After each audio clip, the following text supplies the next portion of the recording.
Welcome to a virtual tour of the iconic Cambridge Stud in New Zealand.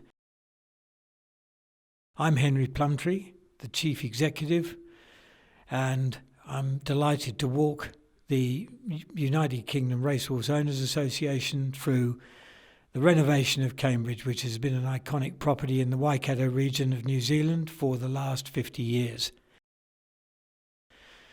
As you can see, there is an enormous amount of infrastructure in the main part of the stud, all of which has been put together in the last 2 years.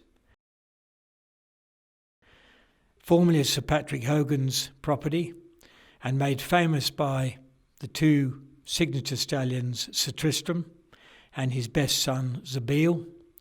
Sir Patrick originally purchased the land at Cambridge as a dairy farm and converted it into a stud farm approximately 47 years ago, and ran a very, very successful breeding and racing operation out of Cambridge for the best part of 45 years. It was purchased by Brendan and Joe Lindsay from Auckland 3 years ago, and they undertook a major renovation of the property and basically rebuilt the infrastructure from the ground up. The centrepiece of the whole property, or the focal point for all of us, is this magnificent statue of Sir Tristram in the middle of the front lawn, and the two graves belonging to Sir Tristram on the left and his best son Zabeel on the right, who between them side the winners of 92 Group 1 races.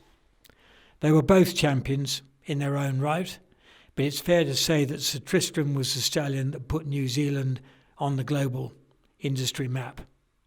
All through the 1980s and 1990s, he was a much sought-after stallion, and with a service fee around $120,000 at his height, he was well before his time.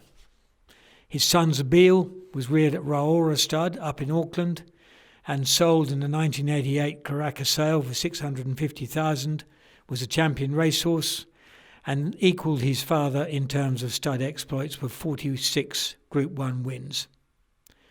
In the centre of the picture now, you can see the Hospitality Centre, which is where we take clients and friends of Cambridge Stud. We look after them.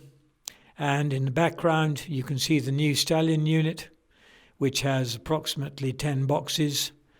At the moment, we have 3 stallions, 2 of which are shuttle stallions that come in from Europe and are currently housed at our partner Harras Dettraham with Nicolas de Chambieu for the Northern Hemisphere season. They are the European champion Al Manzoor and the leading sprinter Hello Youmzain, who's just about to stand his first season at stud.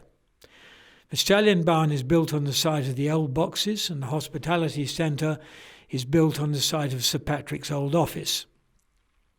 In the background, at almost midday in the picture now, you can see what is now called the Heritage Centre, which is being built to commemorate Cambridge's amazing past, but also to acknowledge what's going to happen here in the future. So we're going to have a lot of history of the old Cambridge Stud presented by Sir Patrick, his family, past and present staff members, and we're going to give you an insight into what Cambridge is now about, its racing string and its racing operation, and what's going to happen in the future. It's quite a project, and the Heritage Centre will probably not be ready until later this year, along with the homestead, which is being completely rebuilt. Cambridge is now close to 750 acres, with Brendan and Joe purchasing 2 adjoining farms to bring the acreage up. It's all adjoining land, which makes it very easy to manage, and we've managed to put in all the fencing infrastructure and buildings that we need. So looking at the picture now, you can see the stallion barn feeds into the covering barn, and the covering barn feeds into what is known as the prep shed, where the mares are prepared for service. It's really pretty much a copy of the Hunter Valley operations of Sheikh Mohammed's Godolphin, where the barns were adjacent to each other for ease of moving stallions in and out of their building, and for ease of mares coming in for walk-in covers where they can collect in the yards outside the prep shed, go in, be prepared by the vet and the stallion team into the shed to be covered. In the middle of the picture now you can see a canteen which was built for our staff. Basically the canteen for 6 months of the year. We serve breakfast to all of the staff, some 48 of them, every morning, and it's used for high days and holidays. If we have a Group 1 winner, we tend to celebrate in there, and it's been a welcome addition to the Cambridge stud ranks.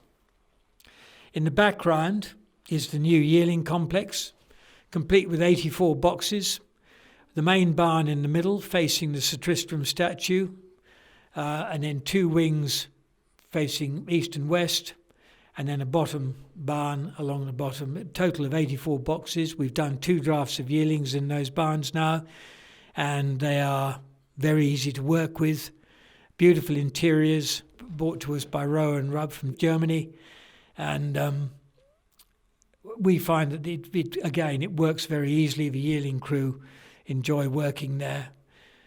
Further over to the left, we have new machinery sheds and storage sheds. So we have feed and hay on the right-hand side and some machinery. And then the big shed in the foreground there is for all of the tractors, lawnmowers, trucks, etc.